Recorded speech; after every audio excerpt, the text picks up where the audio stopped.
और एक और बड़ी खबर, जम्मू कश्मीर में आतंकी हमले का अलर्ट। आतंकियों के निशाने पर घाटी के जेल, सेंट्रल जेल पर हमला कर सकते हैं आतंकी। अलर्ट के बाद जेलों की सुरक्षा बढ़ा दी गई है, सीआईएसएफ को दी गई सुरक्षा की जिम्मेदारी। तो आपको बता दें कि जम्मू कश्मीर की जेलों में हाई प्रोफाइल आतंकी बंद है और यहां पर कहा यह भी जाता है कि इन आतंकियों की मदद से ये ऐसे OGWs होते हैं जो यहाँ आतंकियों को सपोर्ट करते हैं, आतंकी घटनाओं की पूरी रूपरेखा तैयार कर सकते हैं। और ऐसे में अब यहां आतंकियों के निशाने पर घाटी की जेल है, सेंट्रल जेल पर हमला कर सकते हैं आतंकी। ये जानकारी भी सामने आई है। अलर्ट के बाद जेलों की सुरक्षा बढ़ा दी गई है, तो सीआईएसएफ को दी गई है सुरक्षा की जिम्मेदारी। आपको बता दें कि जम्मू कश्मीर की जेलों में हाई प्रोफाइल आतंकी बंद है। और ज्यादा जानकारी के लिए बात करेंगे संवाददाता रमन सैनी से। रमन, क्या जानकारी, सेंट्रल जेलों पर किस तरह का खतरा बना हुआ है?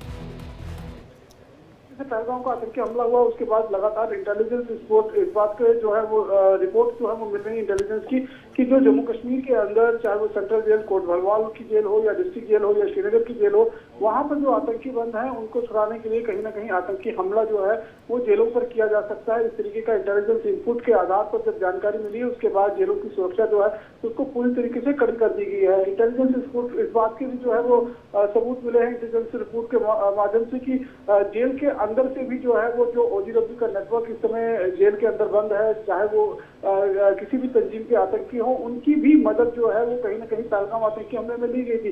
इसलिए कोट भलवाल जेल में जो 2 OGWs यहाँ पर जेल के अंदर बंद है उनसे भी NIA जो है वो लगातार पूछताछ कर रही है। तो जेल का जो नेक्सस है उसको कहीं ना कहीं जिस तरीके से इस्तेमाल किया जा रहा है जम्मू कश्मीर में आतंकी हमलों को अंजाम देने के लिए, और जो उनके संपर्क में स्थानीय लोग हैं उनको एज ए OGW के रूप में इस्तेमाल किया जा रहा है। तो जेल के ऊपर जो लगातार अब कड़ी कार्रवाई जो है वो प्रशासन की तरफ से देखी जा रही है। वहां पर लगातार सर्च ऑपरेशन चलाए जा रहे हैं, ये देखने की कोशिश की जा रही है कि वहां पर किसी तरीके का कोई उनके पास कम्युनिकेशन का इक्विपमेंट हो या कम्युनिकेशन का कोई ऐसा जरिया तो उपलब्ध नहीं है जिससे वो सीमा पार बातचीत करते हो, क्योंकि पहले भी जम्मू कश्मीर की जेलों से सिम कार्ड और मोबाइल फोन जैसे चीजें जो है वो बरामद की जा चुकी है। इसके बाद एक कड़ा रुख जो है वो सुरक्षा कर्मियों ने जेल के प्रति अपनाया है। बिल्कुल। और रमन, यहाँ पर ये देखिए, सुरक्षा बल तो खैर काफी मुस्तैदी के साथ अब इन जेलों की निगरानी कर रहे हैं, लेकिन इसके साथ साथ खबर ये भी है कि आतंकी हमला इन जेलों पर हो सकता है। यानी जो आतंकी या जो यहाँ पर आतंक फैलाने वाले लोग बंद हैं इन जेलों में,